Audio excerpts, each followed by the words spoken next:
o'clock. Mine say 5. Okay. Ready? Good evening, everyone. It is 5:30, September 15th. It is time for our regular board meeting to begin. We always start out first with public comments. Are there any public comments?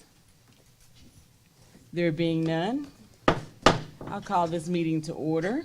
We will have our invocation by Caleb Best, 11th grader from North Little Rock Academy, and flag salute by, I hope I'm pronouncing your name correctly, Decorian Butler, 8th grade, North Little Rock Academy.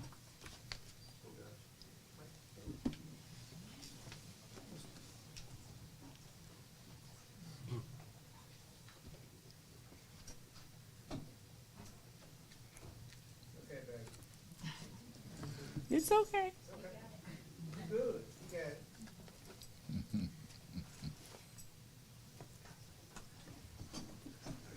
Small on that side. We're good. You're just fine.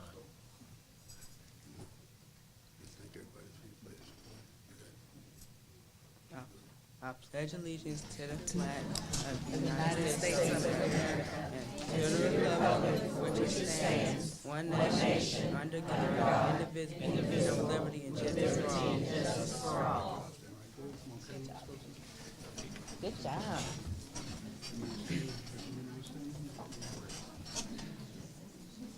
Hello, everyone. I'm Caleb Best, and before I begin the prayer for today's event, I'd like to acknowledge the superintendent, the principal, Mr. Williams, the assistant principal, Ms. Lard, and all of you who decided to join us all today.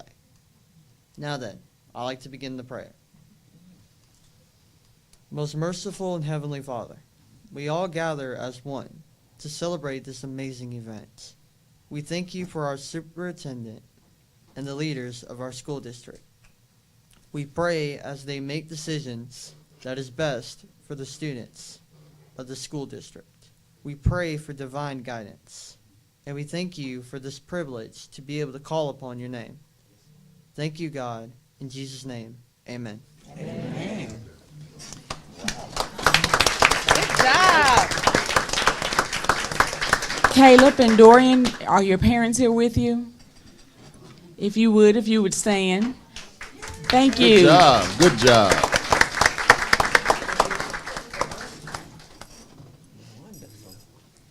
Excellent job.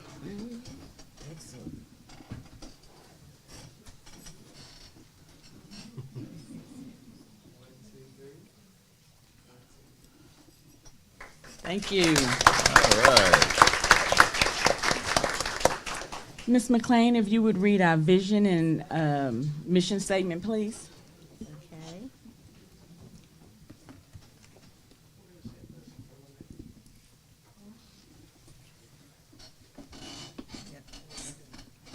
I'm sorry.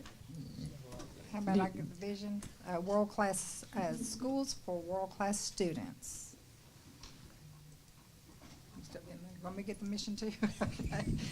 North Little Rock School District and the community will provide for achievement, accountability, acceptance, and the necessary assets in the pursuit of each student's educational success. Thank you, Ms. Temple.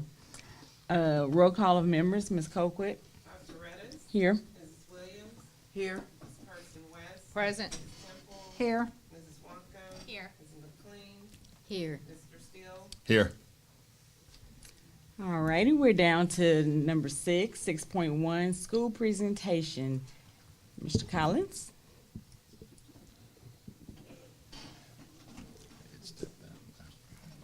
Hello.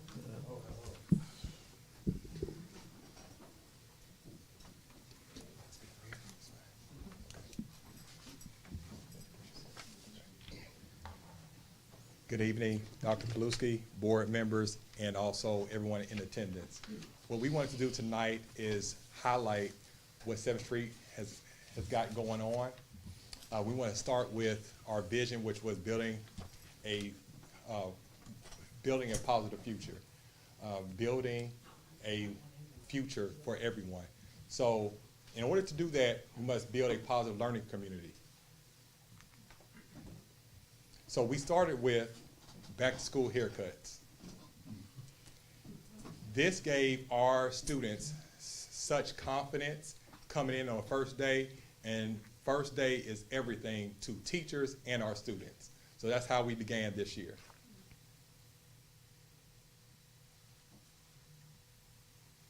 Hands-on math. So this is our focus this year, getting manipulatives into the hands of all of our students. And so you will see our second grade class with using base 10 blocks, rods, and centimeter cubes. They were counting within 100. And so you will see that here.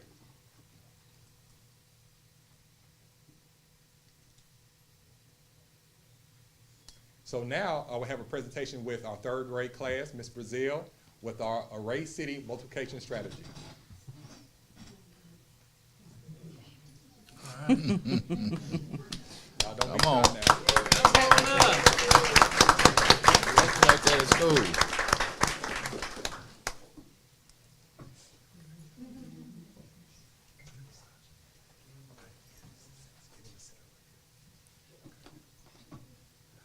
Hey.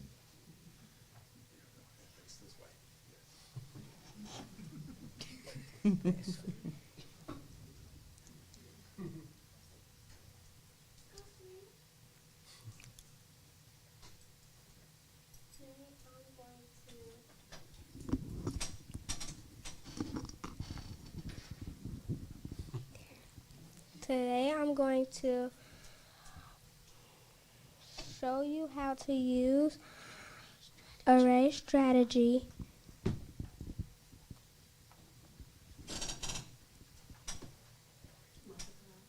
to multiply, and my factors are 3 and 6.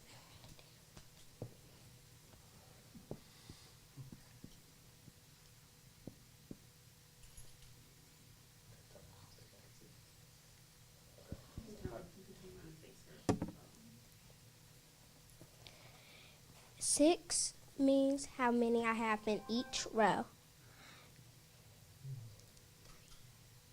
Wait. It's okay. Three represents the rows. 6 is the number of objects in each row.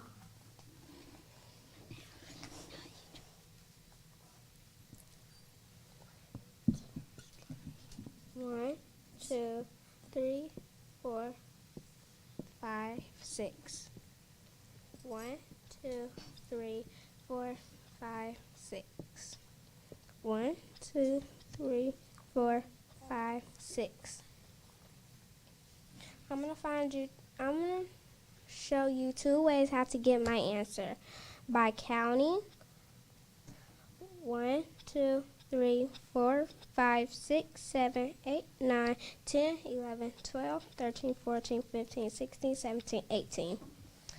I know my answer is going to be 18. The other thing how I can get my answer by skip counting. But before I even skip count, I'm going to sing the skip counting song. All right, What I'm talking about. let's hear it. Come on, shake it right, let's count by 6. I know that it's smart, yeah, you can do this. Come on, shake it right, let's count by 6 right now. 6, 12, 18, 24, 30, 36, 42, 48, 54, 60, 66, 72.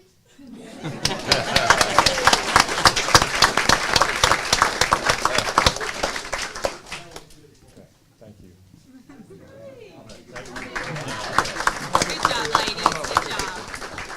Ladies, are your parents here with you? They're not? Okay. Cool. Oh.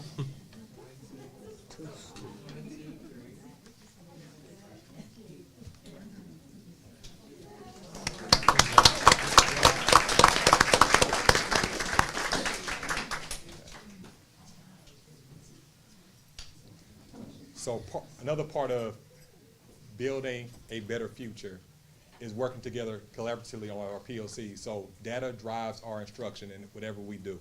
And so I hope you enjoyed our presentation today, and you guys have a great evening. Thank you. Thank you, Mr. Cole. Wonderful.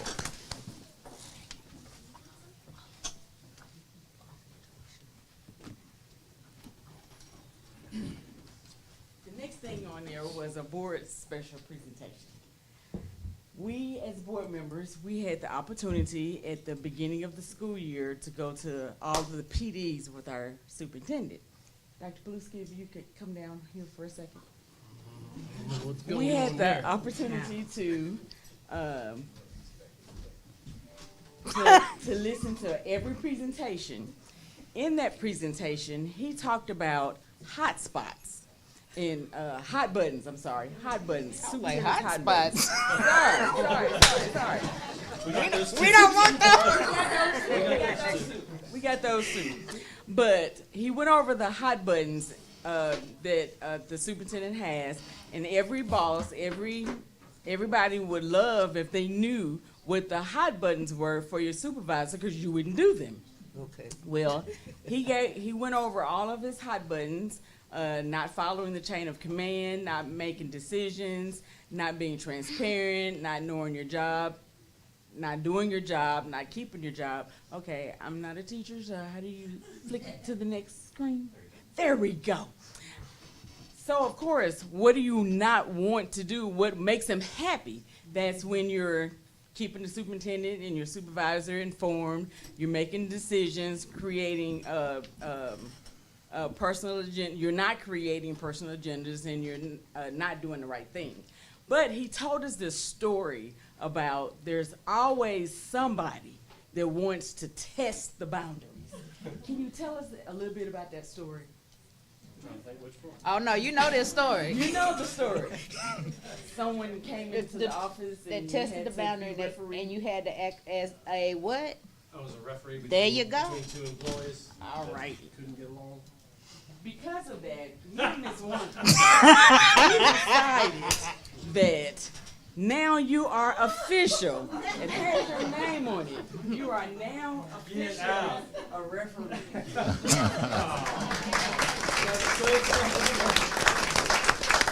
Except I don't have to use this as often as Hopefully you won't have to use it. wow. But just in case, you are official.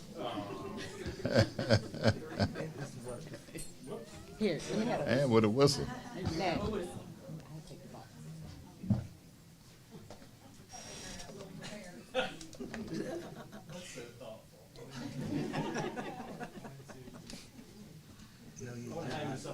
it. See, that's called providing tools. Right. Thank you. That's, you take that on with you. Be good if you can wear it at the game tomorrow. When we win.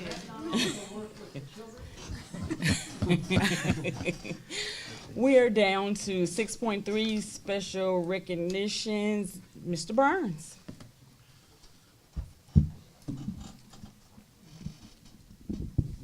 Good evening. Good evening. Good evening. Okay. Thought I was talking to myself here. All right. So first, we're going to recognize our AP scholars, advanced placement scholars. And first, I want to just say that since I've been here, I think this is the most diverse group of advanced placement scholars in this class. So I want to commend all of the students and parents and the teachers for preparing our students for these AP exams.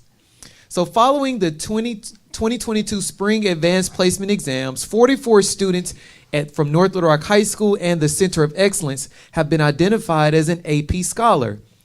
This outstanding honor indicates that these students scored a 3 or above on 3 or more AP exams. AP exams are standardized tests designed to measure how well students have mastered the content and skills of a specific AP course, which consists of college-level work while students are still in high school. Success on these exams allows students to earn college credit and placement. Students taking AP classes may earn 5 quality points for an A instead of 4 by taking the AP exam. Students must take the AP exam in the class content area to get the weighted grade. Students are scored on a 1 to 5 scale. There are 3 different levels of the AP Scholar designation. AP Scholar is a student who's earned a 3 or higher on 3 or more AP exams. AP Scholar with Honor is students who earned an average score of a 3.25 on all AP exams and scores of 3 or higher on 4 or more AP exams. AP Scholar with Distinction is a student who's earned an average score of at least a 3.5 on all AP exams taken and scores of 3 or higher on 5 or more of these exams. Then you have the AP Capstone Diploma, with students have earned 3 scores of a 3 or higher in AP Seminar and AP Research and on 4 additional AP exams of their choosing. And then AP Seminar and Research Certificate for students who earn scores of a 3 or higher in both AP Seminar and AP Research. 16 of these AP students, or AP Scholars rather, are still in our district. The remaining AP Scholars are now alumni as they were part of the class of 2022. We will now recognize these outstanding students. When I call your name, please come to the front and accept your award. We will have a group picture after everyone's name has been called. Our AP Scholars, Madison Courage Fleck,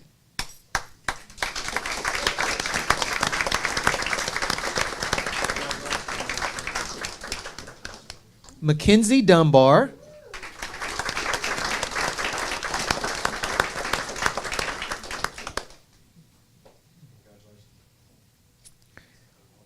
Aiden Christopher Hampton,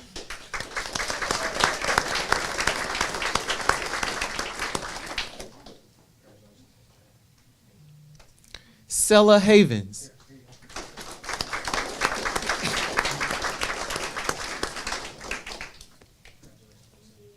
Revel Hogan,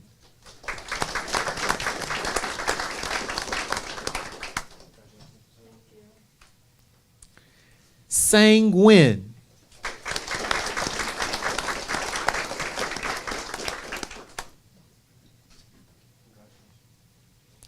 Nevea McPhelson,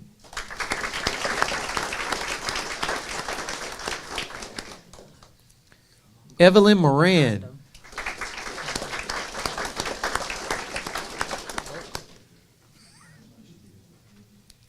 Sadie Sanders,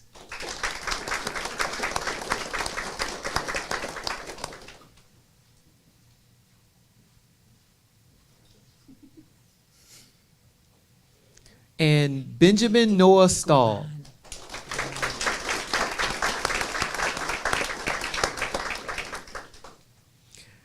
Our AP Scholar with honors includes the following: Lawrence Harder,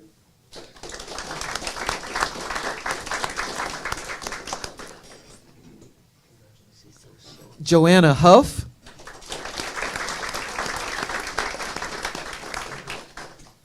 Bethany Jumper,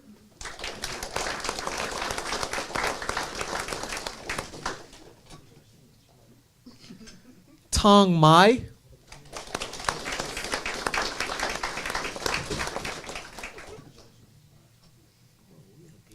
and Michaela Wood.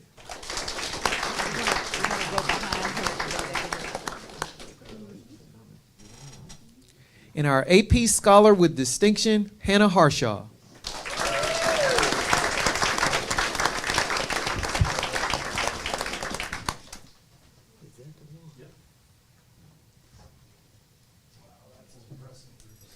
While they're taking their pictures, if the parents would stand, and please feel free to come up and take pictures of your children.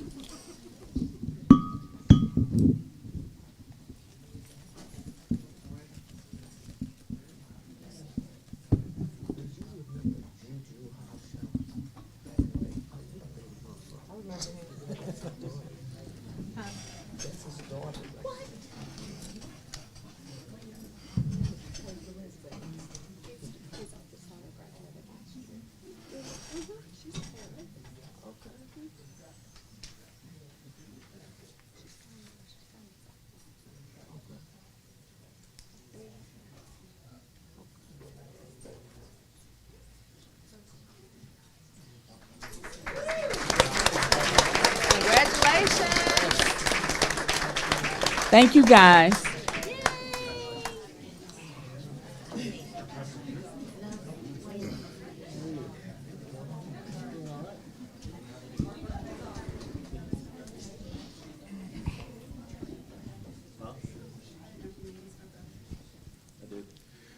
Four North Little Rock High School students and one student from the Center of Excellence have earned academic honors from the College Board National Recognition Programs.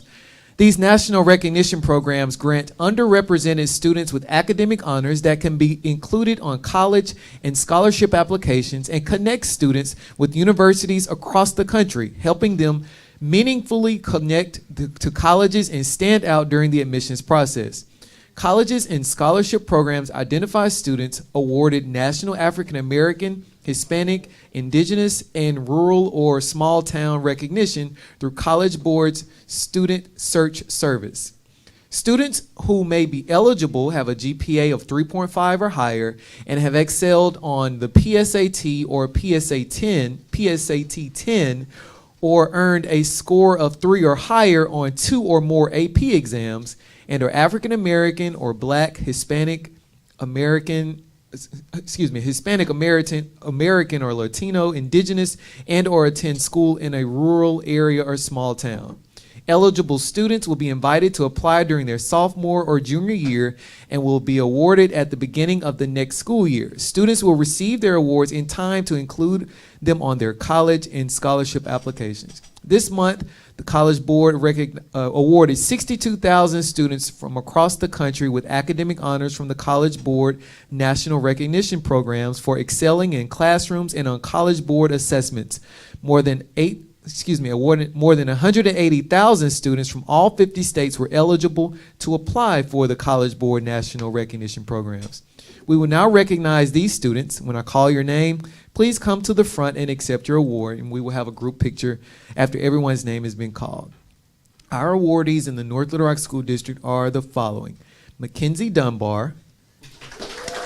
She is a senior at North Little Rock High School. Addison Dupins. Addison is a junior at North Little Rock High School. Evelyn Moran. She is a senior at North Little Rock High School. Cassidy Nichols. Cassidy is a junior at the Center of Excellence. And just leaving a tennis match. And Sarah Roden. Sarah is a junior at North Little Rock High School. Congratulations. And while they're taking their pictures, if parents want to stand and come up and take pictures, please feel free.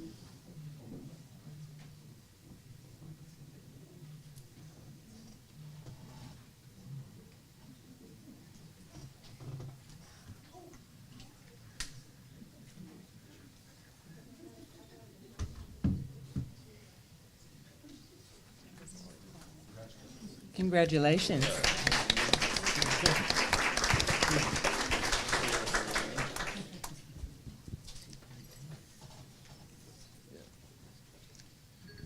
Sergeant Major Donald Hunter has been recognized as an outstanding JROTC instructor.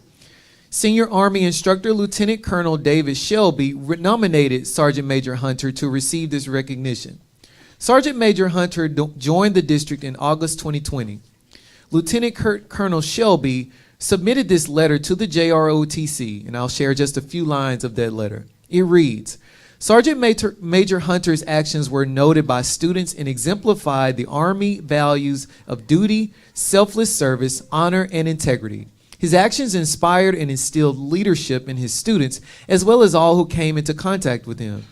Hunter's concern for the well-being of his students is remarkable. During the school year, he encountered 3 different students who wanted to harm themselves. Sergeant Major Hunter counseled and mentored these students and assisted them in obtaining the appropriate assistance to prevent them from self-harm. His concern was also demonstrated on the evening of May 17, 2022, following the graduation ceremony of the class of 2022. Sergeant Major Hunter, 2 female color guard members, and I were loading our color guard equipment into our vehicle to return to school. A vehicle drove past us at a high rate of speed, and the front seat passenger leaned out of the window and began firing a handgun in a crowd of attendees as they walked to their vehicles. This incident occurred 20 to 30 yards from where we were loading our equipment. Sergeant Major Hunter did not hesitate to expose himself to the gunfire to force our 2 color guard members to the ground and shielded them with his body. Neither Sergeant Major Hunter nor the students were injured. Also, Captain Dustin Free with the North Little Rock Fire Department said this of Sergeant Major Hunter: a strong leader and a man of his word. Sergeant Major Hunter provided a large group of cadets to volunteer at the most recent firefighter challenge in North Little Rock.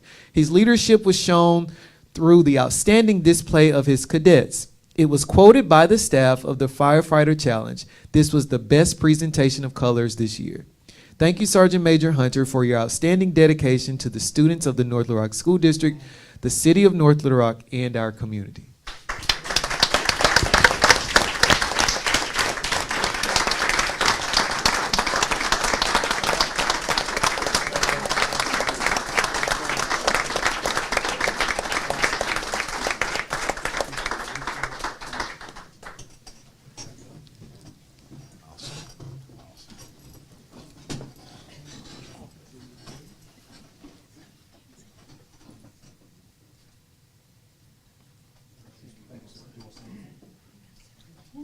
Put him on the spot.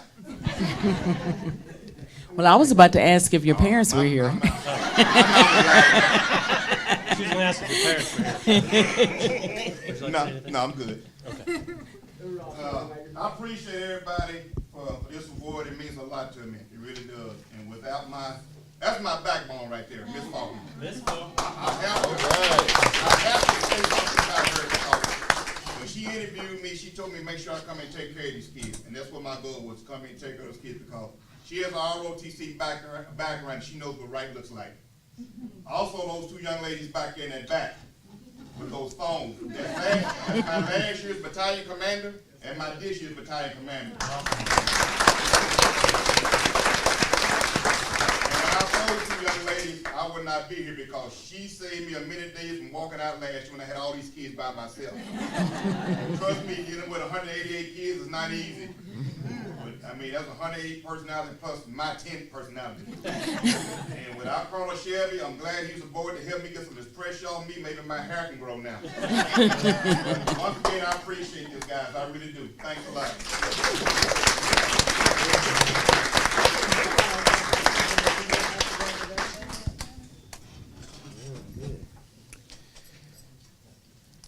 Dr. Leanne Stoll, who is the Executive Director of Special Services for the North Little Rock School District, wanted to recognize 3 individuals in her department for the Superintendent's Honor Roll.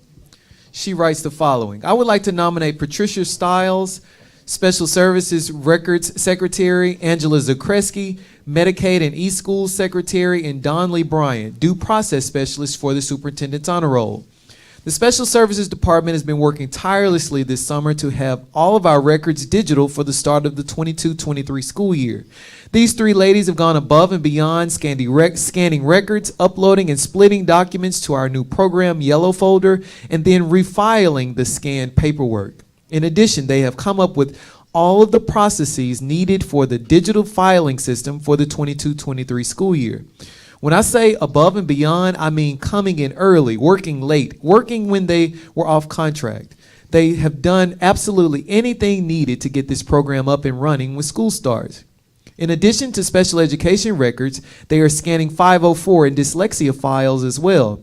A quote from Angela Zakreski: when I told them how much I appreciated all of their hard work, she said, you said you wanted us totally digital by the beginning of the school year, and we decided we would do whatever it takes to make that happen.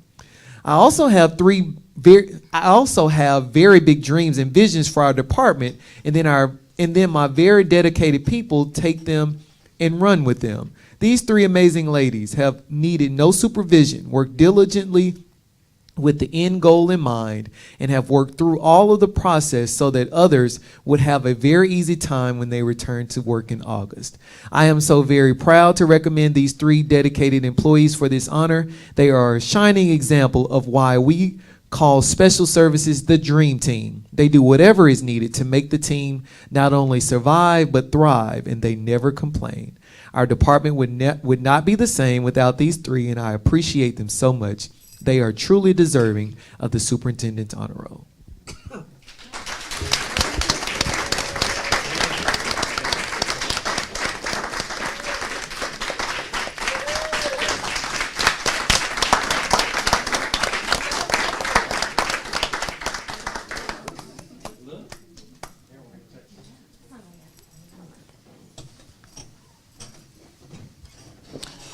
Are your parents here?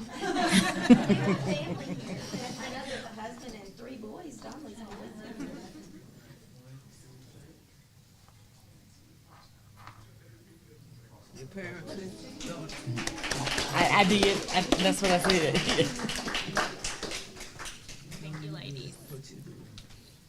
Thank you for everything that you do. Well, that was the exciting part. I love that part of the board meeting.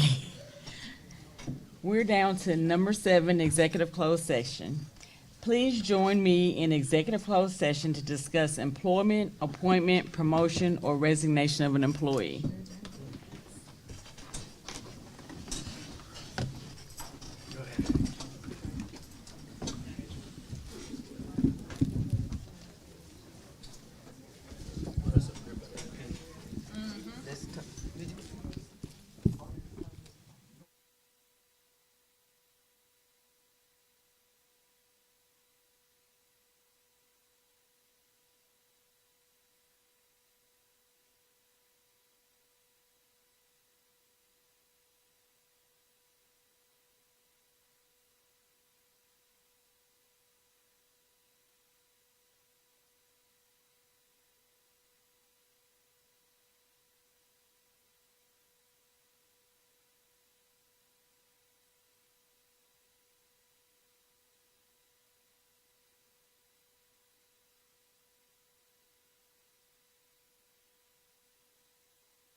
We are back in session.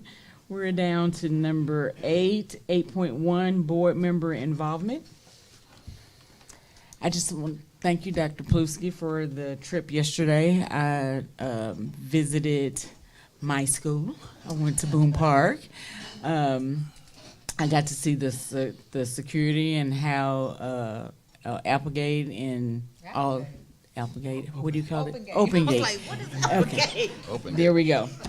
And how they all worked, and how the badges. I think it's just so neat when the badges are printed. It has the picture on it. I just thought it was neat. So I got to see that yesterday and visit the 6th grade, 7th, and 8th grade campuses.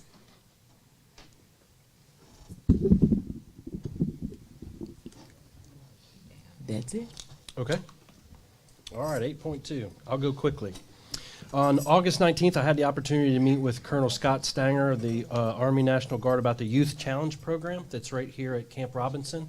So that's something that we're looking into to support some of our students that we need to support in a different way.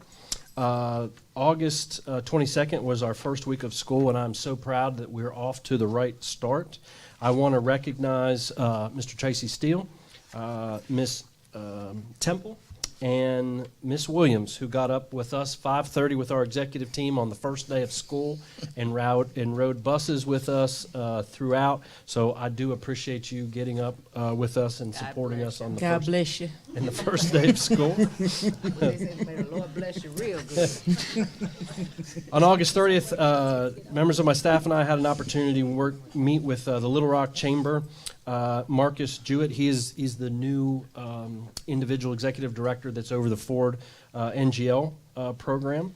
On August 31st, I had the opportunity to meet with Nick Leopoulos at the Thea Foundation, and I'm honored to be chosen to be on their board of directors to support and be an advocate of arts education. On September the 2nd, I attended the FYI luncheon at the Chamber. Be Proud, Be Pro, which is a program to expose children to hands-on careers. On September the 6th, we started back our Superintendent Parent Advisory Committee. I want to thank Ms. Barker for that as well. On September 7th, I want to recognize Ms. Williams, Ms. Person West, Ms. Temple, Ms. McLean, and Ms. Wonkum. We attended the first ever superintendent and board luncheon at Amboy Elementary School, where I'm proud to say it was my first corn dog ever in my life. And as everybody was getting a chuckle at that, a fourth grader turned to me and said, "So where are you from if you've never had a corn dog?" So this is our new initiative. So this is our new initiative. I think it was great. We learned a lot. So I appreciate the board support for that. On September the 8th, I had the opportunity to be the speaker at the North Little Rock Rotary talking about the opening of school. On September the 9th, here we hosted the Central Pulaski County Superintendents for a luncheon. And on September the 14th, our school visits, as Dr. Redis mentioned, we had some great school visits this week, so we're off to a great start in week 4. And real quick, Leah and Kingston was our tour guides. Our student at ambassadors, Amboy. that's Yeah, right. student ambassadors, and they said to make sure we said their names. So, Leah and Kingston at Amboy. Hi. That's awesome. Awesome. That brings us down to, we have a new agenda item because state legislation changes so much. And so to keep us updated of what's going on, we added something. So 9.1 is legislative update. Mr. Steele? Thank you. Before I get started, I'd like to ask Leanne, could you make sure the superintendent gets to the fair if he's never had a corn dog? He may not have ever been to a fair. I have been. I've been to many county fairs. I just never had a corn dog. Give him one of those big long corn dogs. Oh, never mind. Don't listen to Ms. West over there. It sounds like that's going to be on my evaluation. Yes, thank you, Madam President. And it's very timely, you and the superintendent, because the legislative session that starts in January is coming up on us very, very quickly, and I just provided one bill that is now an act, just kind of today to kind of get us started. Everybody knows, and I've reported on the $50 million school safety grant program. They are still what we call promulgating the rules for this. They're going to be having public hearings in different parts of the state, I think every congressional district. But I just wanted to bring actual pieces of legislation because some of it's going to start to come fast and furious at us. And I want you to know, board members, that this will be a legislative session that is going to be largely about education. And I think we will be challenged individually and as a board, as a district, to really show how much we support public education. It's going to be a lot of things coming, a lot of things is going to be hitting us. Of course, after something is done like this, you can review it, but you can't change it. So starting in November, they will have what they call interim studies. Interim study, any legislator can file an interim study. Sometimes that is a view or an idea that a particular legislator wants to actually put in the form of a bill during a legislative session. Will give us an idea of what's coming. Both sides can prepare. Certainly they're preparing. They will be doing their due diligence, their research on legislation. And it will give us kind of a bird's eye view of what's coming in the January legislative session.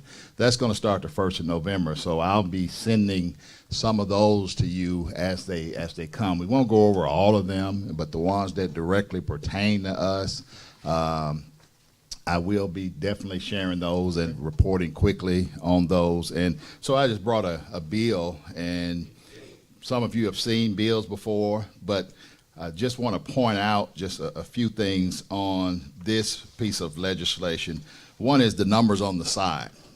These numbers on the side, for those of you who don't have a copy, this is just for quick navigation of legislation.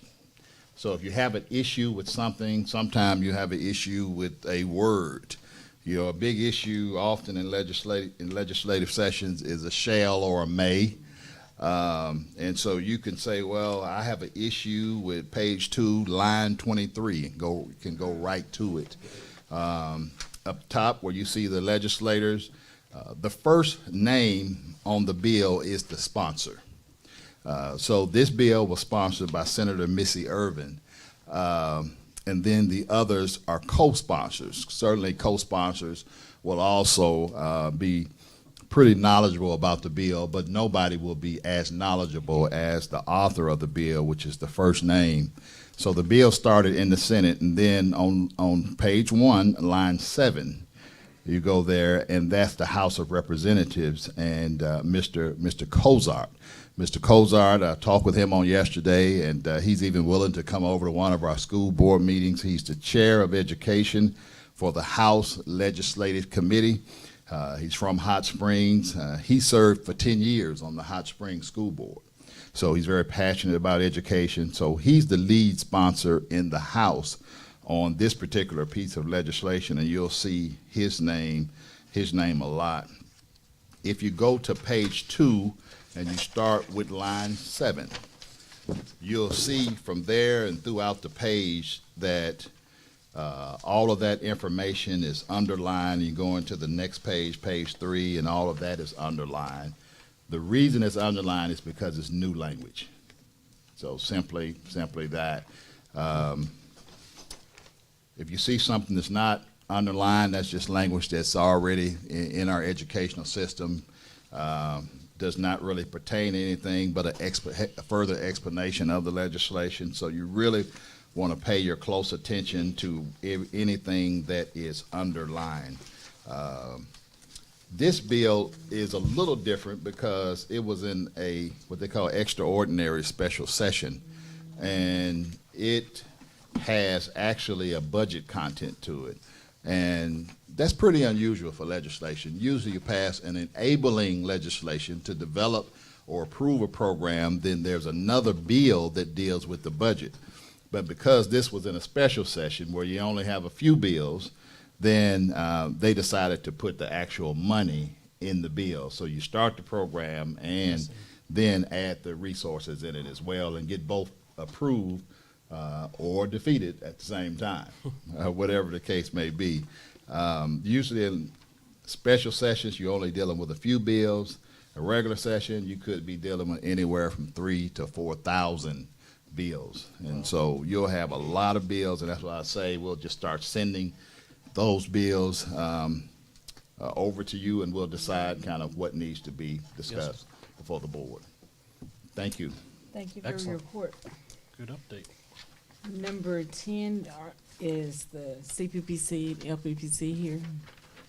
Madam President, members of our Board of Education, we do not have any report at this time from the CPPC or LPPC. All righty, that moves us on down to number 11, information items. The first one is 11.1, special education inclusive practices. Madam President, members of our Board of Education, we welcome our colleague, Dr. Stoll, that will be doing a presentation on inclusive practices. Welcome, Dr. Stoll. Thank you, President Redis, members of the board, Dr. Polisky. I want to, my colleague, Leanna Askins, is up here with me, and she is first going to give you one of the shirts that we are wearing. And I wanted to maybe take my jacket off so I can show y'all what it says. It says equality, inclusion. Uh-oh. Ooh, Uh-oh. Leanna, are you okay? Uh-oh. Nurse. That inclusion. Okay, I can't be down another coordinator. Okay, the shirt says equality, inclusion, diversity, equity, never fails. And then if you look at the three letters down the middle, it says love. Thank you. It spells love. These are the shirts we have for special education, but I think it's very appropriate just for our district. This is what we're moving towards. Our HR department just did a really cool leading with love with us. So it just embodies the district, and we wanted you all to have one. We don't have a lot of diversity in sizes, however, so you all got the same size. That's okay. Sorry about that. But please wear them, and that's what tonight's going to be all about, is inclusion. And I promised y'all I would come back with this presentation at a different time. Okay, let's see if I can do this. So really the purpose of this is just to set the culture and the climate for inclusive practices that are going to be coming. We're going to give you the timeline for North Little Rock School District. Then I'm going to describe to you the DESE timeline. And then we're going to talk about restructuring our resource and self-contained classes. I first want to show y'all a video, and it takes just a little bit, but it's a really good video. Our executive team has already seen this, and I just want y'all to see it so you understand what is inclusion and what isn't inclusion.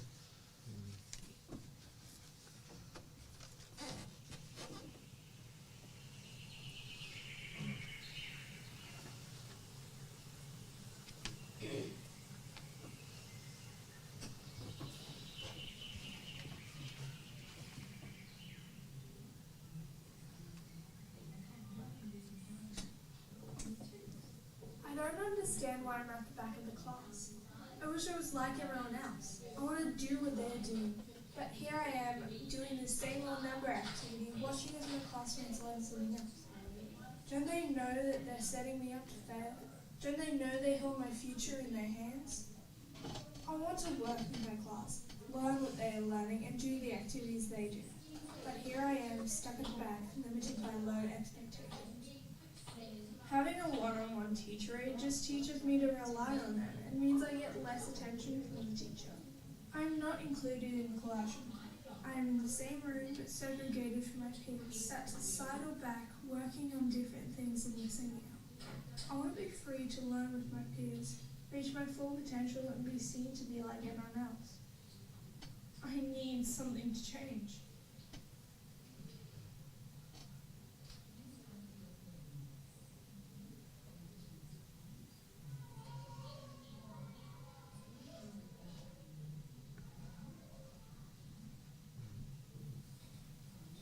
You may be wondering what was wrong with this picture. I am in the classroom with my peers, sitting in my seat, learning the same things as everyone else. You may think this is inclusion, but it's not. I am stifled, limited, and held back from reaching my full potential. Though I love my teacher aide, I don't get to think for myself. In fact, a lot of the time, my teacher aide does it for me, even whispering the answer in my ear when I already know it. The more she is with me, the more I realize that there is no point in me thinking for myself because she will give me the answer anyway. I'm sure there are other kids who also need her help. Does she need to be with me? Can't she help others? Surely if I need help, I can put my hand up and ask my teacher like my friends do. My friends and classmates want to help me, but by having someone right next to me, they can't. I need to learn from my peers, be able to do group work and be challenged. I want to be allowed to fail or succeed and learn from it. I need something to change.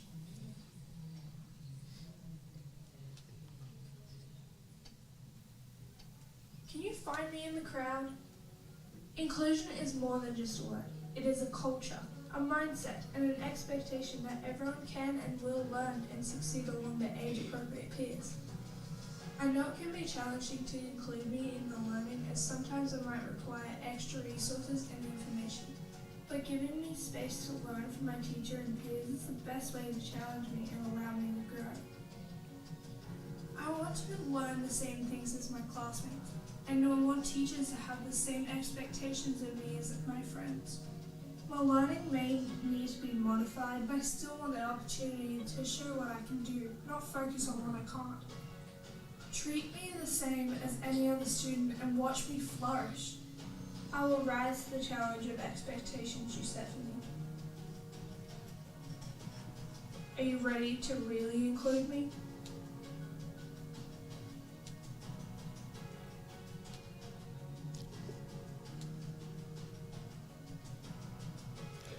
So, that's where we're headed. Change is coming. I think that's just a powerful video, and I wanted you to see that. Right now, we are going to every campus on the district and presenting this presentation to them. We have already presented at Leadership Institute, and tonight we're presenting to you because we're trying to change the culture of the district so we can move forward with inclusion. So, I'm going to paraphrase because Miss Williams always tells me, make it fast, and I showed a video. So I'm not going to read to you. You can read all this on the slide presentation, but really what inclusion is just a school-wide culture and practice of including students with disabilities. And I just wanted to say, disabilities are a minority category, just like any other category. The civil rights movement for persons with disabilities didn't happen until the late 70s. And so education is moving right along at a slower pace. So we're trying to do what's right for all students. So right now, Arkansas is currently not in compliance with two federal laws, the Every Student Succeeds Act and the IDEA. If you look at the IDEA Continuum of Services, there is not resource as a placement. Our tag phrase for special ed is not a place, it is a service. And that's what we have to remember. A lot of times people say, oh, that kid's special ed, and they put him off in a corner, or they put him as one of our responsibilities just for the special ed department. So it's the whole school's responsibility. If you look at the law, I just kind of bolded some of the things that are in it. Resource room or itinerant instruction is not on the continuum of services. So, supplementary services can be provided in the classroom. Supports, pullouts, consultative supports, all those things can still happen. But if you think about it, all of these students are taking the ACT Aspire. However, if they are not in the regular classroom, they are not getting those standards-based instruction that they're being tested on. So we need to make sure of that. And ESSA states that all students must be taught by a teacher who is certified in their content area. Special education teachers are certified only in special ed. At the high school level right now, we have some special ed teachers teaching resource geometry, resource English. Those students would not be able to graduate with a regular diploma if we didn't make this shift. I kind of got ahead of myself. See, Miss Williams, I already skipped a slide for you. So in order to be fully compliant with ESSA, the state will in the future cease allowing core courses required for graduation on the core pathway to be taught by persons who are not licensed in that content area. So this, I just wanted you to see, in North Little Rock School District, the majority of the students in special ed have no cognitive impairment, meaning they have an average IQ or higher. Only 15% are that low cognitive impairment. So those are the students that do still need to be in a self-contained room. Self-contained won't go away. It's just not all students need to be separated in a self-contained classroom. And just to break it down just a little bit more for you, our highest eligibility category is specific learning disability, and the definition of a specific learning disability is average intelligence but low achievement. Our next is speech impaired. The majority of those students have average intelligence. Other health impaired, that's those students that are on medication for like ADHD, typically all still have normal average intelligence. It's when you get down to that next few categories. ID is called intellectual disability, and those are the students that have a pretty severe cognitive impairment. And as you go down, you can see we have a large category of students with autism that have lower IQs, and then just a small incidence of some of the others. So those are the students that may still need to be in a self-contained classroom. Stop. What about the deaf and blindness? In that I was on the bus for the deaf and blindness, I recall that the bus driver, they take them to the deaf and blind school. So that's why you have nothing here that, because there's a special setting for them, our district, we still provide services for them, but we will not have them housed, do anything for them within. Yes, ma'am. We do send students to the School for the Blind and the School for the Deaf. We still have some students in the district that have a hearing impairment or a visual impairment, but it's minor, so they might not need like sign language or Braille. If they need those intensive supports, we send those students to the School for the Deaf or School for the Blind, but we do have students in our district that do have hearing impairments. One was Miss Bryant's son that was sitting on the first row tonight. He has a hearing impairment. So we do have we do have students that have those impairments. They're just the most severe go to the School for the Deaf and the School for the Blind. Okay, thank you. I'm going to skip through that. Okay, so the difference between an accommodation and a modification, usually an accommodation is just changing the delivery of the classroom instruction, and then a modification usually lowers the complexity of the grade level expectations. A lot of people think you can't do both of these things in the regular classroom, but you can. We are training our teachers to push into the regular classroom, so they will be providing both accommodations and modifications in the regular classroom. And they can still pull groups of students. We just don't want to pull students during that main core instruction time. They may still pull groups of students at the back of the room. They can pull students who aren't special ed. We have a lot of students in our district that are on a reading level that are on the same as a special ed student. So a special ed teacher may be in a room and pull a reading group, and it may have 3 lower readers with a couple of special ed students. It's not going to all just be special ed. They're in there as a support. Oops, wrong way. So this year we have started inclusion in North Little Rock School District in a small scale, just so we could start to practice this. So the North Little Rock High School, the 9th grade academy, is all inclusion. We are doing co-teach classes in all of the classes, and there is no resource.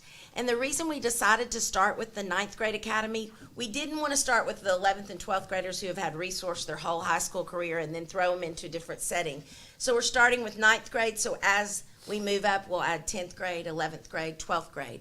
The COE and North Little Rock Academy also are doing all-inclusive practices because they only have about 25 to 26 students at both of those campuses. So they have one special ed teacher, and they're pushing in and providing all those services. And then Glenview and Ridge Road are also pilot elementary schools. And Ridge Road, if you'll remember, we honored them last year because they got a grant and they're working with PLCs. And so they're kind of our pilot program. They're going to get it down to a science so that next year all of our elementary schools can go to inclusion. Oops, I keep pressing the wrong button. Sorry, y'all.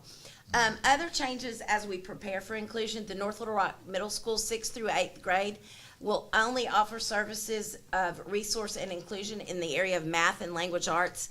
And if you think about it, someone does not have a science disability or a social studies disability. They either have a reading disability or a math disability.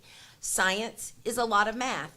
Social studies is a lot of reading. So our teachers can still push into those classes, but they're going to be working on math goals or reading goals, and they won't be being taught science or social studies by a special education teacher.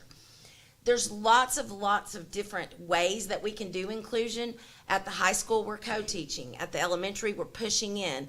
And we are training, because when you look at this, next year, this is the ADE's timeline. This year is a transition year. We are going ahead and doing this in some schools, but next year, the 23-24 school year, all grades 6th and lower must be fully included.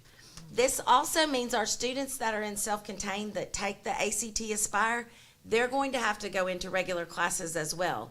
Because they are taking the ACT Aspire, they need to be instructed in those classes. We're going a little bit slower with our self-contained classes, and there will still be a large number of students that are alternately assessed, and they will stay in those self-contained rooms.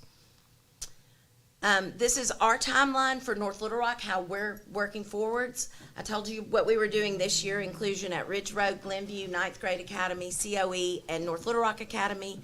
Next year we will do all elementary schools plus 6th grade campus, and then we'll add in that 10th grade at the high school. The following year we'll add 7th and 8th grade campus and the 11th grade, and by 25-26 North Little Rock School District will be fully inclusive, and that will be meeting the state's timeline. And self-contained students, as I said, that's going to be a little more slowly, but we will be working that into. And that is the end of my presentation. What questions do you have for us? Excuse me. Ms. Person West. First of all, thanks for the T-shirts. You're welcome. That was very sweet to include us and make us inclusive in you all's program. So that was great. I just had like a question is when you were talking about the self-contained students, how, I guess, what will it look like as far as, and this is kind of what I didn't understand reading this, but what would that look like as far as making sure that they were in the classroom, but they need to be self-contained? So the criteria for ACT Aspire and DLM, that kind of helps you decide who's going to go which way. And it's based on IQ. So students that have an IQ of 55 and lower, they are going to be your alternately assessed students. They won't be doing ACT Aspire, so those students will stay in a self-contained classroom. Students that have an IQ of 56 or higher, they are taking the ACT Aspire now, but they're sitting in a self-contained room. So they'll go into the regular classroom for that instruction time, but then they still may be pulled back to that self-contained room for social, for functional skills. We just want them hearing that grade level content instruction so that they're hearing what's happening in the regular classroom, and then the special ed teacher can follow up, do a reteach, help them understand, break down the lesson, but we want them in there to hear that grade level content being taught. So they'll be kind of just, we'll take you out of here and do this over here for a while, and then once that's And that's over, how all our special ed kids can be. We can Right. pull groups and kids at any time. It doesn't mean they're going to have to be in the regular class the whole time and stay there. It means they will be in there for core instruction, and then we'll provide supports, and we'll pull out as needed. We'll do groups in the classroom. We'll push in and work in the classroom too. And what measures have you gotten as far as to ensure that that is still being done, like how it's supposed to be done on a regular and consistent basis? So we do include minutes on their IEP, and then the special ed teachers will still have to turn in a schedule. They turn it into their principal and to us, and we will monitor, that they get those number of minutes in special ed on that IEP. So that's how we monitor how much service they get, and it's prescribed by their IEP. Gotcha. That's all I have. Ms. Morgan. Ms. Williams. I just have one question. The North Rock School District has always had some form of inclusion, and you mentioned that you wanted to make sure that the special education teachers were qualified. What about that teacher who's in there, the other part of that teaching? What about that person's qualification? So both teachers have to be highly qualified and certified in the area that they're teaching. So the regular ed teacher is not really in my realm, but I know Miss Jordan and Miss Lightfoot are going to make sure that all of our teachers are highly qualified in all the rooms, regular ed and special ed. Okay, now, since you showed us that film, that means you taking a step higher. Now we will have students that are Down syndrome in some of the classes now. Previously, they had always sort of been self-contained. So therefore, you're saying we are now going to integrate these children now. It's at a different level because, for stated, and you know this, we've always had inclusion. But the point is now you're making sure that everybody is certified and that we are going a step higher as far as students being in. Correct. We have had inclusion classes at the high school and the middle school for a long time, but now we're making sure that all students are included, and we are going a step further. And we haven't been doing it at elementary very much at all, so it's going to go all the way down to elementary. But we have always had inclusion classes. Thank you. I at high just school wanted and to middle make that clear because she's trying to say that North Little Rock, you know, this is something new. It And, really is crazy. We but did it's this. We've been doing new. this for 10 years, and It's it comes back around, Ms. Right. Williams. You're right. But I just wanted, because people out there listening, they're going like, wow, I just got inclusion. And it's not so. You're just moving it to another level and following state guidelines. Correct. Thank you very much. You're welcome. Ms. Temple? Ms. McLean? I'm so glad that you brought that up because we have had inclusion. The teachers, are they getting some special training now that, I'm thinking probably, like you say, we haven't done this at the elementary levels. So are the teachers going to be getting some special training, and both kind of teachers, the SPED teachers That's what I was and the going to say. regular We need, teachers? our special ed teachers have had a lot of training, and we are starting right now. We've, like I said, we're going to all the campuses, but yes, regular education teachers are going to have a lot of training too, because it won't work if both teachers aren't on board and making it work. So we will be working closely with our other directors to ensure that all of our teachers are trained and understand. And we're starting those beginning stages now. We have almost made it to every campus, so they've all heard the presentation you just heard. All the teachers have heard it. Regular ed, special ed, principals, and our next step will be to train them how it's going to look and how it's going to work. That video is awesome. Thank you for I'm sorry it showing was that a to little us. long, but I think it's a good thing to see. It makes people understand what It's we're trying very to do. good. Thank you. Very good. Mr. Steele? Good job. No questions. Concern. Okay. Now, to get to self-contained, it's usually behavior-wise, and it's not always just the IQ, scores or whatever. So, is there going to be something in place for, because it's going to happen, when that child acts out because they're in a regular classroom that they couldn't handle it first, and now they're going back to a regular classroom that they can't handle? Sure. We are in the process of putting a behavior team in place. We have 2 school psychology specialists that have just finished their BCBA, which is a board certified behavior analyst. And then we have another registered behavior technician school psychology specialist. So we're forming a behavior team, and we're trying to grow that team into all the buildings so they have a school-based behavior team and training. We also are probably going to have to hire some paras that float, that help and go in these classes. We don't have that all figured out yet, and we know that that's coming, and that's why we're trying it in a few, because elementary, I think, is going to be, we've been, like Ms. Williams said, we've been doing this at high school and middle school, and so elementary is where that's going to happen, and we're trying it this year at Ridge Road and Glenview so that we can find out those things and where those problems are, and then we'll have a better plan for when we go 6th grade and down next school year. But yes, We've gotten those questions from teachers too. They're worried about behaviors in the classroom, and we're going to try to have a really good support system for them. So that kind of sort of answers the second part, which was how do you think it's going to look with the current resource and special ed teachers Like now? staffing wise? Yeah. So I don't think our staffing will change much. It's just scheduling, and we're gonna have to work really hard with counselors and placement of students. And we're also, a big component of this is them being involved in PLCs and planning time, so we have to make sure they have common planning time. So I don't think it will change our staffing needs very much. We've looked at it, we've analyzed it. So I think it will be pretty much the same staffing wise. It might save a staff member or so, but really I don't think it will change. It won't make us have to increase staff at all. Gotcha. Other than that, I'm glad that I got my shirt because I saw you with it on doing PDs. We were at a luncheon or whatever, and I wanted to know where was mine. So thank you. You got it. I have a question. Yes, ma'am. Will these students, I know you use modification for special education, but will these students be taking the NLRSD test the 3 times?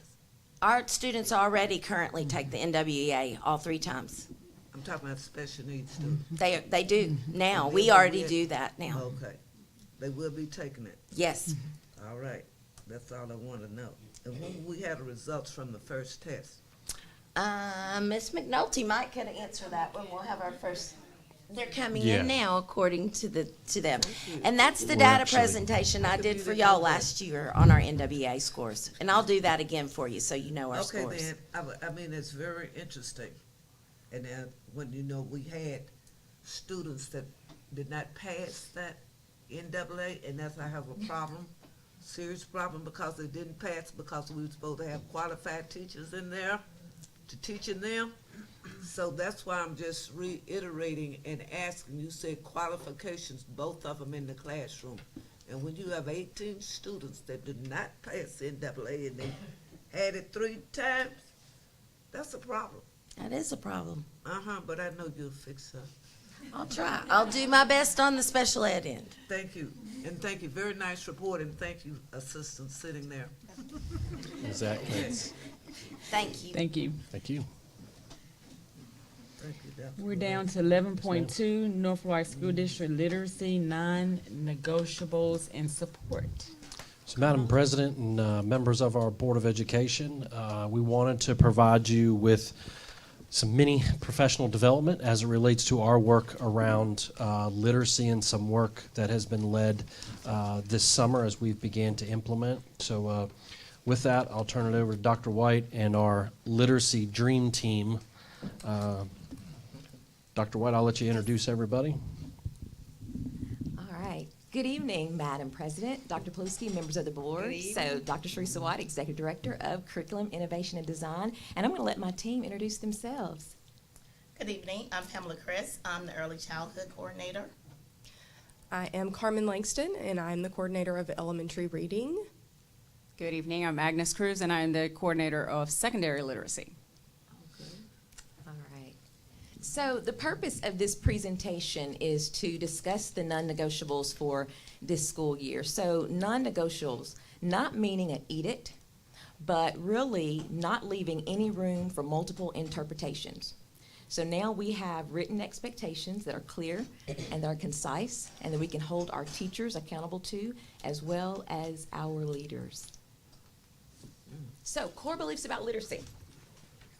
So before we started this summer, we had consultants to come in, and they really pushed our thinking. They asked us this question: what do you believe about reading?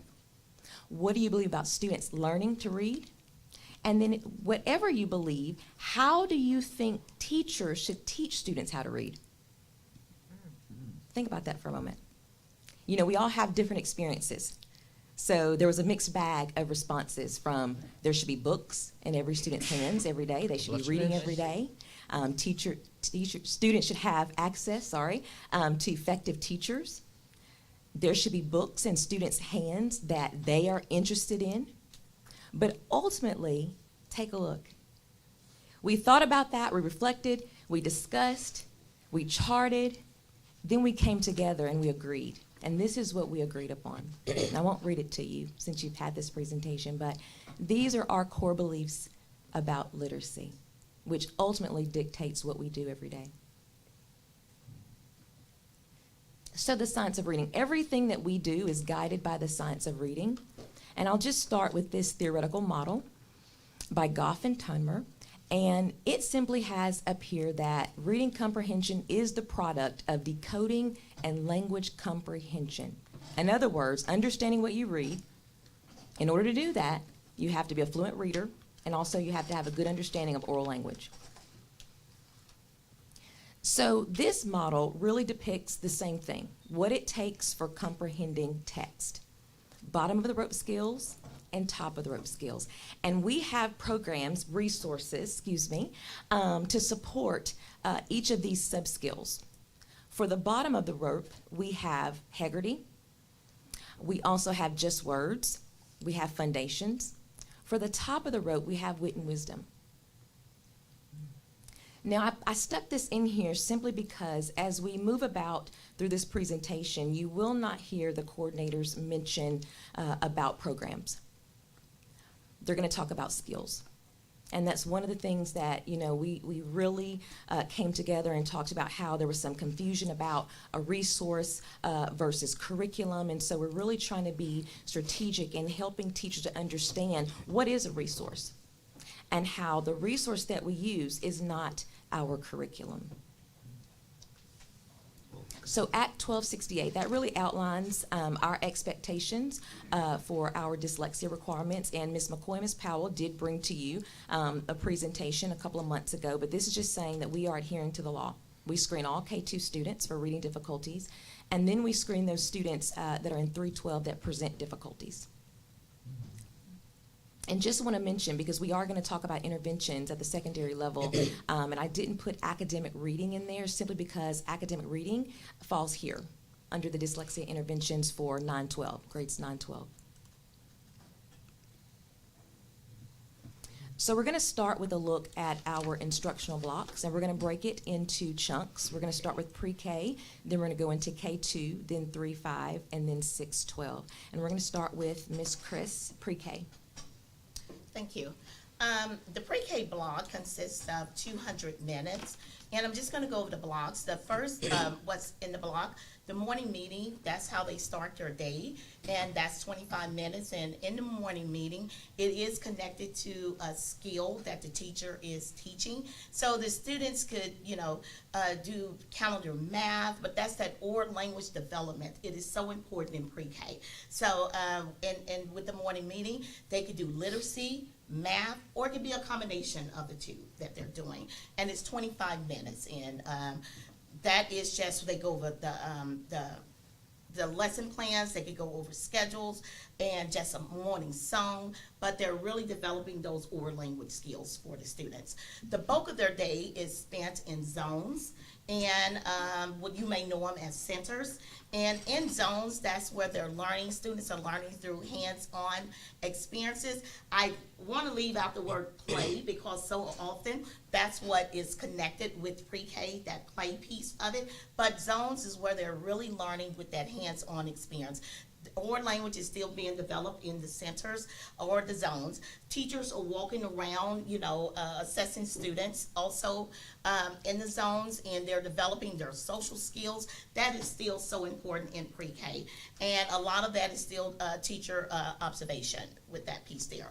The phonological awareness is still developing that oral language skills. Pre-K, with that piece there, they assess students with rhyming words. They assess students with syllables. They're setting students up for kindergarten.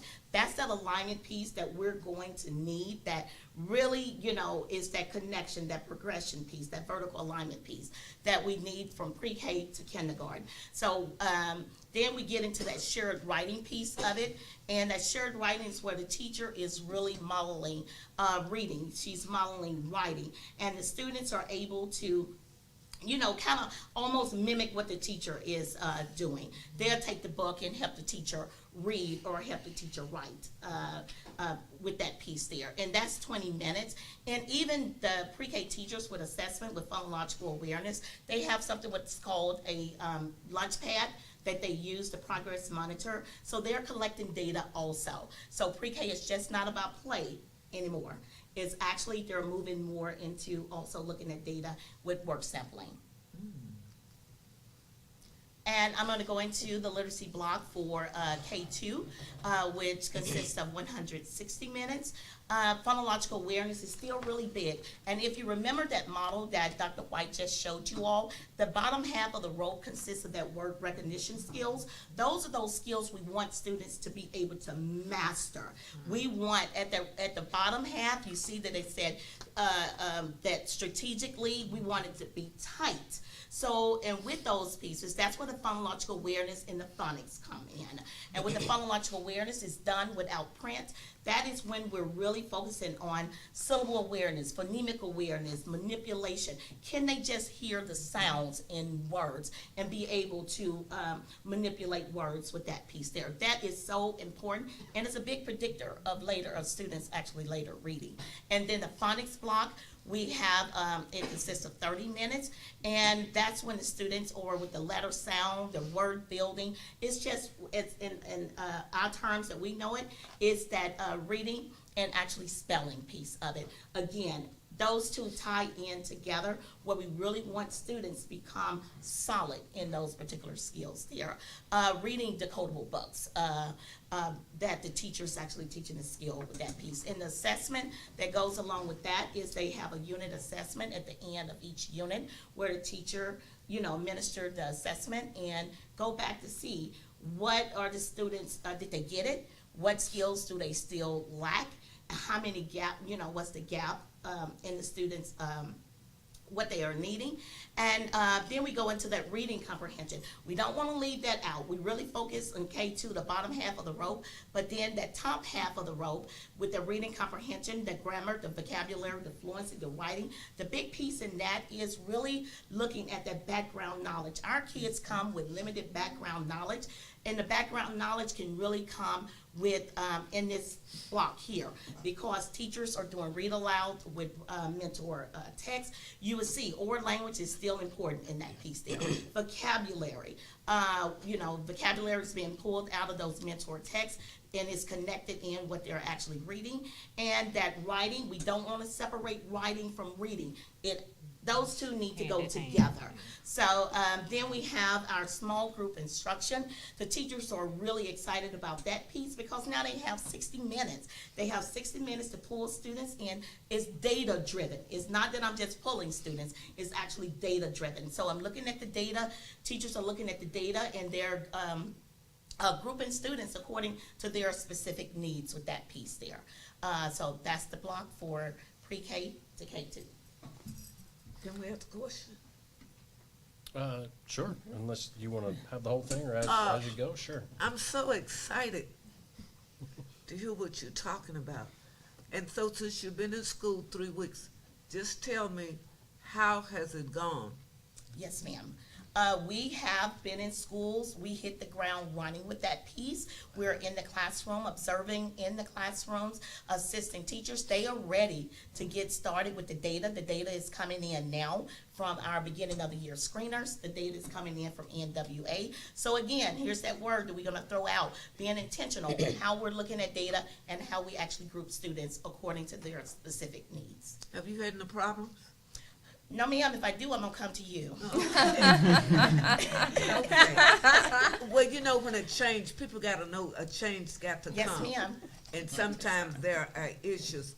And since you're sitting there and I'm just so elated hearing that kids are going to know how to read and stuff. And they are smart because they can take those tablets and do things. Right so, there. Yes. But I really appreciate your presentation. I'm just happy all over knowing they're going to read when they get out and pray. Okay. Amen. Amen. Okay. I did have a quick question. When let's say you're in the reading and it's 60 minutes with a student, those that need extra time, how are we doing those? If students need extra time, are you talking about the reading comprehension Mhm. block? That is really in K2 is teacher-led, teacher model. So that's what a teacher is actually doing a lot of the modeling with that piece. She already knows which student cannot read. She already knows which student can read. She already knows which student is, need that more enrichment. So that is actually moved into that small group differentiated piece. What about Any other question? Thank you. What about the Act 1268 and the dyslexia requirements? If a student is identified in that screening, what happens then? That's when we have our dyslexia specialists. They will come in, and we actually had a meeting today where we're all coming to the table, working collaboratively as a team. It's no more in isolation. So as a team, we're all coming together to work in isolation, where the dyslexia specialists, they are there in the classroom just as well as I'm in the classroom. Ms. Langston is in the classroom. Just getting students what they need, targeted, whatever skill that they're deficit. So let me just add also that those students are pulled during a specific time, so they get additional minutes. Also, if you notice on the small group, we have 60 minutes now. So last year, you'll remember win time, what I need time, right? And it was 30 minutes every day in the elementary schedules. Well, we eliminated that by absorbing that time and giving them more time for small groups so they can have more time for small group reading and also small group math. 3-5. Oh. I don't necessarily have a question, but just a comment. I like what I hear so far, and I like when you said they're just not playing anymore. So I am just all for, the little ones reading and learning how to read and reinforcing maybe what they have, already know. So I'm glad to hear all that. Ms. Langston? I'll speak to you about the literacy block in grades 3 through 5. In grades 3 through 5, we have 165 minutes to teach literacy. The bulk of that is spent in our ELA block, which is 75 minutes. During this time, they work on reading comprehension. Grammar and vocabulary are worked into that using a mentor text. And when I say a mentor text, I mean the read aloud that the teacher is using, but the students also have access to the same text. So they're looking at grammar pieces that the author is using as well as the vocabulary that is worked into that book. They're working on their reading fluency using that text as well. And then they show what they know through their writing. And that writing is integrated with science and social studies during that block. So that can be assessed by what we call new read assessments, which just assesses their understanding or their comprehension of the reading or of their listening. And also through their writing samples, which we call end of module assessments. They write and show what they know. There are also intermittent checks throughout the module. From there, we have our phonics block or our word study block for 45 minutes. During this time, we're working on the ability, once again, to read and spell. So at the upper grades, we're looking at more difficult sounds, not just the letter sounds anymore, but things like how T-I-O-N says shun, and so does S-I-O-N, also saying shun. So you see those larger units of sounds or irregular spellings, and morphology, such as prefixes and suffixes and how those change the meaning of the base word. And then we move into our small group intervention and enrichment block. Our upper grades get that as well. They get 45 minutes, meaning they can meet with 3 groups a day for 15 minutes, which allows them to meet with all students at least twice a week, all students in the classroom. During this time, you heard Dr. White say the what I need time. They're still getting what I need or what they need during this time. So whether they be below grade level skills, this is when that would be delivered. So the phonemic awareness piece, you don't see that in this block. It's worked in here in the small group intervention block along with the phonics. If they're on grade level, they can be reading in a reading group or a literature discussion circle if they are above grade level. So depending on what they need, that is what they'll receive during that 45-minute block. I have a question for Yes. Ms. Langston. I'm excited about the pre-K, but that elementary level, that's where our kids either fall behind and never catch up or they get it. Yes, sir.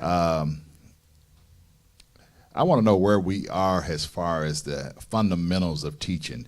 Is everything now on electronic? No, sir. Are you still doing hard copy? We have, as far as books and paper, all of our texts that I was mentioning, the mentor texts, are real books. They're not on Kindle or the computer or anything like that. Now, we still do have technology, and students may be working independently while the teacher is pulling groups, like I mentioned. They might be working on our Lexia program, which works on their literacy skills at their individual levels. But their books are in hands that are real text. Their writing is on actual paper with pencils. I think that's what you mean. Yes. Yes.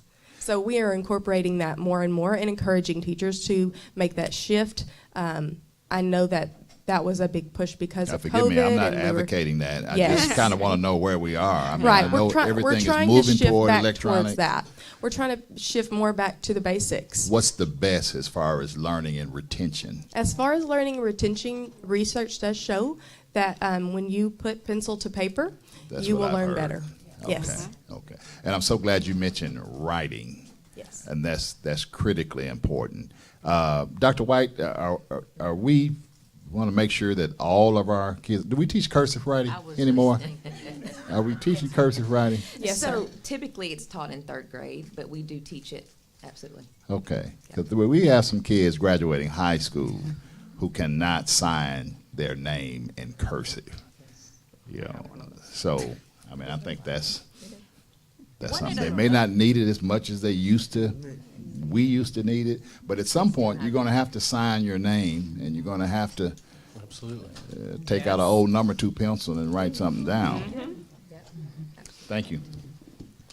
Did you have something, Ms. West? Oh, Ms. Williams? I just want to ask, were you appalled since you've been working with the 3rd and 5th graders? Say it again. Okay, let me break it down for you. When you got into the session, you've been here 3 weeks. Yes, ma'am.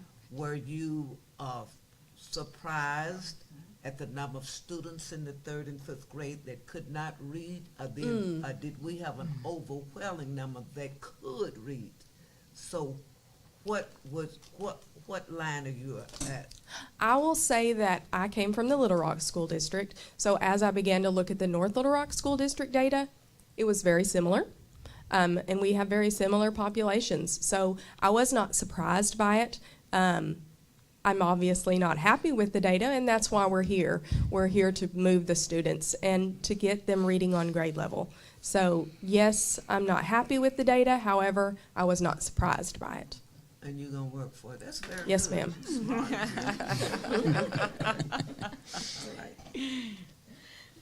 Got the cookie. Oh, it's me now. Okay. Good evening.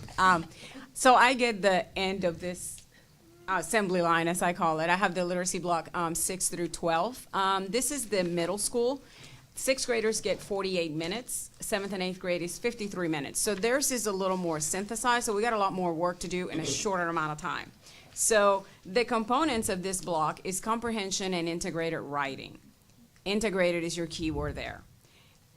When they get to me, because they're all mine now that I'm here. No, when they get to the secondary level, it is very important to take everything that they've learned in chunks and put it together.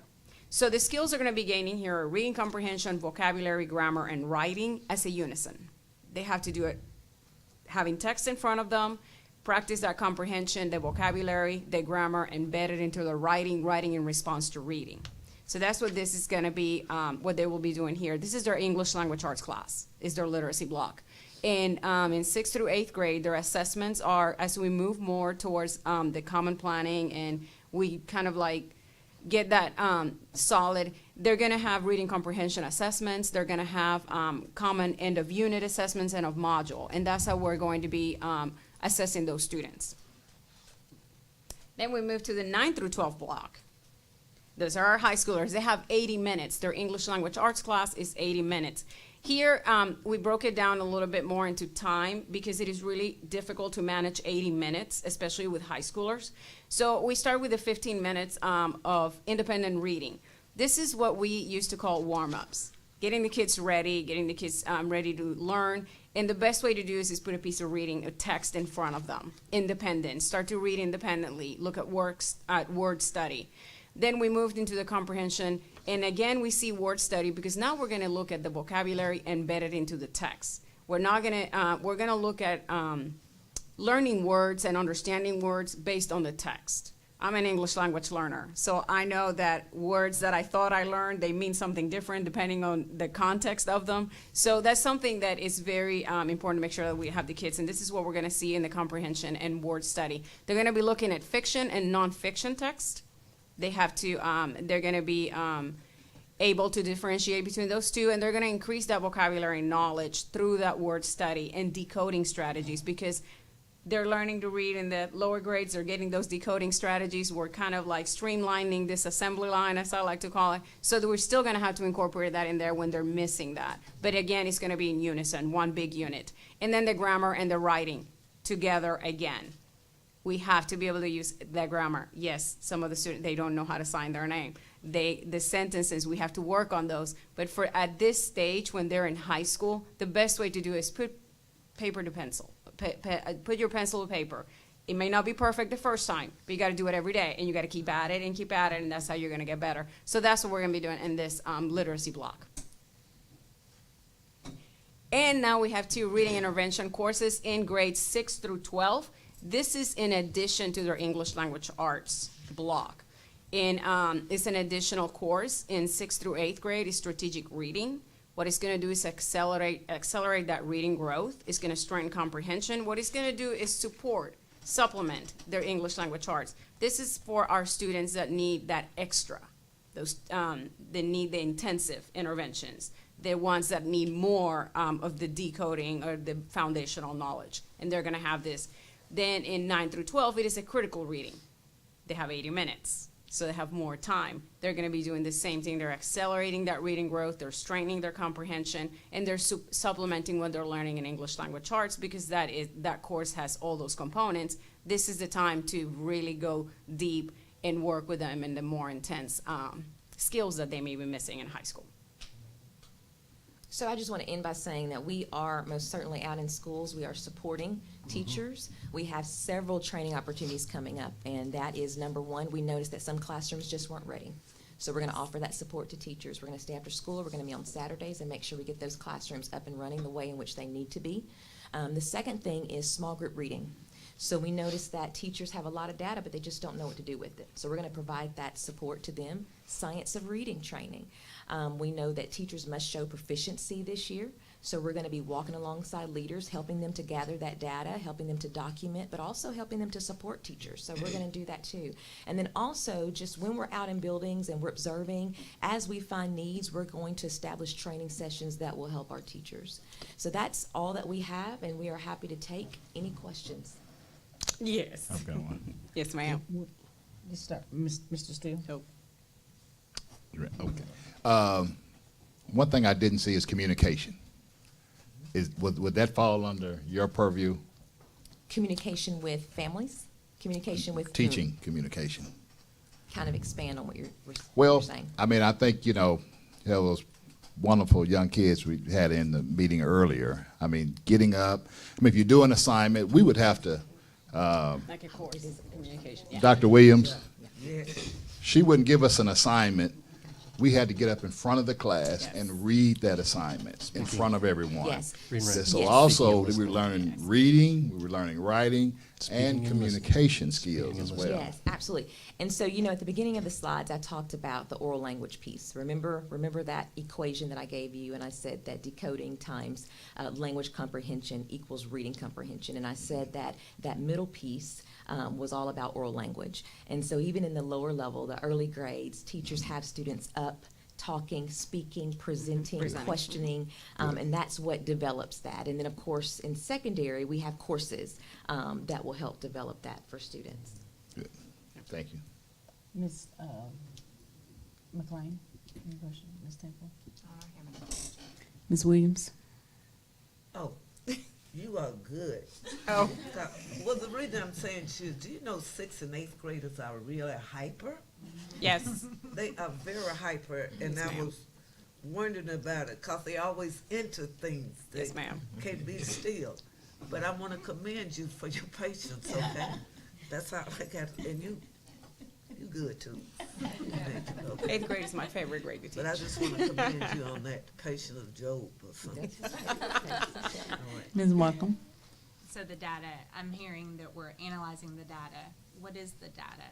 explain to me what the data is? So, if I just jump in there, that's coming in right now. In fact, next Tuesday at exec team, we're going to take the first look at it. So we're going to look at that academic data, we're going to look at discipline data, and we're going to look at attendance data. So once we analyze that, we're going to come back to you with where we are in October so that you'll get a full understanding with a focus on schools that we're in most need of support. We're going to unpack them for you as well, and then talk about the intense level of support for those schools. So we're using multiple sources of data. Triangulating. And right now, they do have a cadence data. They have DSA, developmental spelling assessment data. They have multiple forms of data, like Dr. Pelusi said, that's coming in that we will be analyzing deeply, like the coordinators spoke about the last time they were here. Ms. West? I was just going to ask the question too, and I noticed that when our children were up here, some are sometimes shyer than others, and that's to be expected, but just to make sure that they know how to present, you know, in front of an audience and to be comfortable. You know, I don't know that sometimes if it's just specific teachers that push that, and I had teachers that pushed that more than others. And I had Joyce Elliott for an English teacher in high school, so it was pretty mandatory in her classroom. Whether you liked it or not, you were going to get it. But, you know, I think that's an important component too, but I think that what we've heard thus far was really good. So that's my only comment. You all are matching and coordinating again this week. Every time y'all present, you're coordinating colors. So We that refer to shows that the as cohesiveness. alignment. Yes. Is what we refer Yes. to that as. So thank you so much. I'm just curious if I'm correct. So with this, if my child is at Indian Hills and they have to transfer to Crestwood, it's a smooth transition. Absolutely. Because We have everybody's pacing on guides the in Align the place. system. Yes. Yes, ma'am. everybody's aligned. Absolutely. So does that also mean everybody's lesson plans basically should be the same? We have non-negotiables or components that we've outlined for those lesson plans. Yes, ma'am. Across the board. Awesome. Y'all are terrific. One band, That one was it. sound.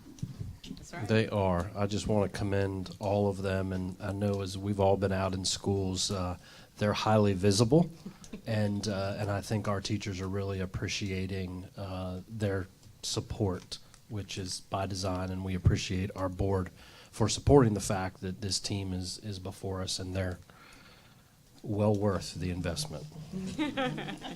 Thank you, ladies. Thank you. Glad Great about job, Dr. White. it. Happy. Go ahead then. We're down to action items. The first one is employment of personnel, 12.1.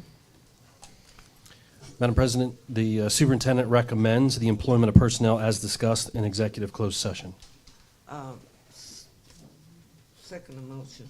No, wait a minute. It has been moved.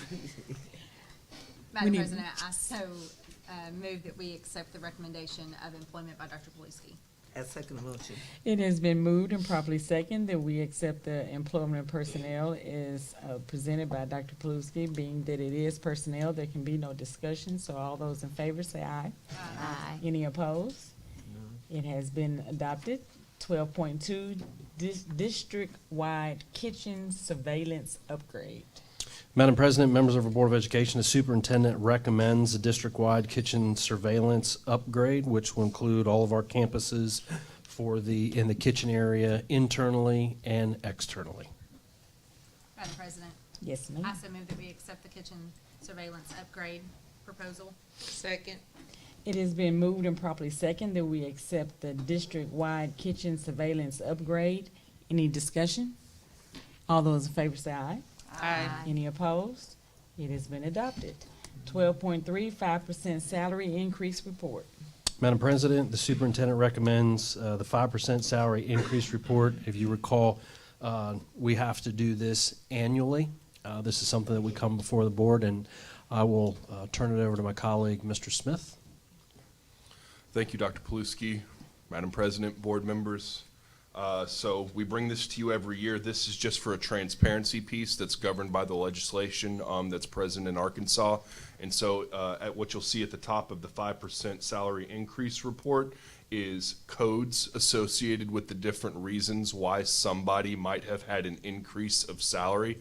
A lot of the bigger percentages, you'll see somebody might have worked a partial year. So that one physical year, if you see something like 30, 40, 50%, they probably only worked half a contract in the 2020, 2021 physical year. So if there's any questions, I'll be more than happy to answer. Yes, ma'am. I just have one. Is this a manual process? How do you?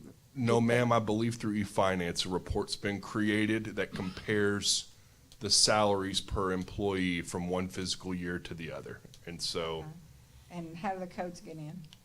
the codes are associated with the budget codes, I believe, that are associated with the pay. Brian and Makisha would be experts in regards to Sure. that.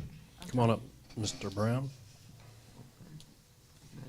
So the report itself is a report that the state has written that runs and lists names and the difference in salaries for the last 2 completed years of pay. The codes, my team, it just goes through and looks at line by line, and we look up the salary for the person for the 2 years, and then we assign the code. So that the assignment of that code is a manual process. Okay. We divide and conquer that. So we look at those, we look at the reason for the difference in pay, and then we assign the codes so that you all will know, and the public, what the reason for those salary disparities are. Did you have any questions? I'd just like to know why they have this report. Y'all may all know that, but. I believe, ma'am, it's a transparency piece. The legislature would just like the board members in the community to know how the money is being spent, and this is a catch-all for everybody that's affiliated with, the budget as far as education goes, in order to communicate to everyone how the money is being spent and why there might be a discrepancy. So they just kind of pulled 5% out of the air and said, we'll make it a difference of 5%. So it goes back to a period of time when you were teaching, when there was a problem with a school district, school board, who was employing their family members. So they were hiring brother-in-law, sister-in-laws to be administrators, superintendents, giving raises to them. And the legislature came back and got involved in that when it became public and devised a law that says you have to compare. So every September, we have to run this report. It's written by the state, so they control it. And it looks at the last 2 prior years where you've had a complete payment to all employees. And then if the difference between the payments in the 2 years is more than 5%, their name gets put on the list. And then you have to ascribe a reason why that difference exists. So it's a transparency issue related to that old issue. This is the reason that the law was enacted. And there was it's just. Once again, Mr. Brown, you are my fountain of knowledge. Thank you very much. You knew the rest of the story. Thank you. I was here and knew it, yes. Ms. Williams? Any question? I don't have a question. No question. No questions. I'm ready for a motion. Let somebody else do it, because Ms. Walker is on the road. Madam President? Yes, ma'am. I so moved that we accept the report presented by Mr. Smith. Second. It has been moved and properly second that we accept the 5% salary increase report presented. Any further discussion? All those in favor say aye. Aye. Any opposed? It has been adopted. Thank you, gentlemen. Well, you're still Yes, there. Mr. Brown's gonna stay put. Fiscal year 23 budget. Madam President, members of our Board of Education, the superintendent recommends the FY23 budget as presented in budget workshop and presented in our first ever budget book. Madam President, I move we accept the budget for 23 as presented. I second. It has been moved and properly seconded that we accept the fiscal year 23 budget as presented during our workshop. Any discussion? All those in favor say aye. Aye. Any opposed? It has been adopted. Thank you, Mr. Brown. Thank you, and he'll be here for Oh, you stay on up here, 12.5. just stay on right there. We're down to 12.5, fiscal year 22, resolution to transfer district savings fund balance. And I'll turn it over to Mr. Brown for, this Yes. is our annual This is our fund annual, balance. where we levelize our net legal balance to 12.8. We put the additional funds over into Fund 3000. And this is the resolution that you all approved to allow that to happen. So I believe I told you all that I would bring you the exact number. We were projecting around 15 million to put in there. It actually was 13. It's on the yellow sheet. 13,304, 164.87, 13.3 million, and we had some adjustments in revenue that caused that decrease. We also had some accruals for expenditures that happened after July 1 in this fiscal year that were actually for last year. So auditors require that you take those expenditures off the book this year, put them in last year. That's called an accrual. So we're required to do that. When we accounted for that, and then we also some of our funds where we were planning to take indirect costs that we talked about, those funds depleted and reduced the amount of indirect costs that we have when we had to do that accrual. So there was sort of a multi-pronged domino effect there, but the amount that we were able to move to savings to the building fund was 13.304 million, and so we're asking that you approve the resolution to move those funds. If someone would, when you make the motion, if you would read the resolution so it'll be on record. May I speak, or would you like to do it? Oh, excuse me. I so move that we authorize a transfer from the operating funds to the building funds in the amount of the legal fund balance in excess of $12,800,000. Second. It has been moved and properly second that we authorize the CFO to transfer the operating funding to the building fund in the amount of the legal fund balance in the excess of $12,800,000. Any discussion? All those in favor say aye. Aye. Any opposed? It has been adopted. Thank you. Transportation of roof overlay. Oh, so you are done. Thank you. For now. Madam President, members of our Board of Education, the superintendent recommends the transportation roof overlay. And if there are any questions, Mr. Hatch is here to answer them. What? Is there a motion? Well, there's two options. Have they finished painting and all that stuff? Yeah, I haven't been by there here lately. Yes, ma'am. Yes. Oh, they have, okay. Okay, I We so have- move. Oh. Well, is there You have two a question options? for it? What are we moving on? Actually, there was three options. I commissioned two companies to give me bids on it. Lanter Construction came with option A and B on theirs. I go with option, I discussed this with Ms. Coleman, and we went with option B on Lanter Construction because it is, you can see it's 2 layers of each material, the base coat and the finish coat. And it provides a 20-year warranty, which is a standard roof warranty on any roof, save a metal roof, which is a 50-year warranty. The third bid that we got, if you will, was actually a 15-year warranty, and it was $132,000. So we went with option B on Lanter Construction. Is there a motion? Oh. Madam President, I so move that we accept the bid for construction, for the transportation roof. Second. It has been moved and properly second that we accept the transportation roof overlay. Any discussion? All those in favor say aye. Aye. Any opposed? It has been adopted. Thank you, Mr. Hatch. 12.7, disposition of regular meetings. We have August 18th, September 1st, and September 8th. So moved that we accept the minutes that stand approved, the disposition of the regular board meeting August the 18th, September 1, September 8th. Second. It has been moved and properly second that we accept the disposition of regular meetings October 18th, September 1st, and September 8th. Any discussion? All those in favor say aye. Aye. Any opposed?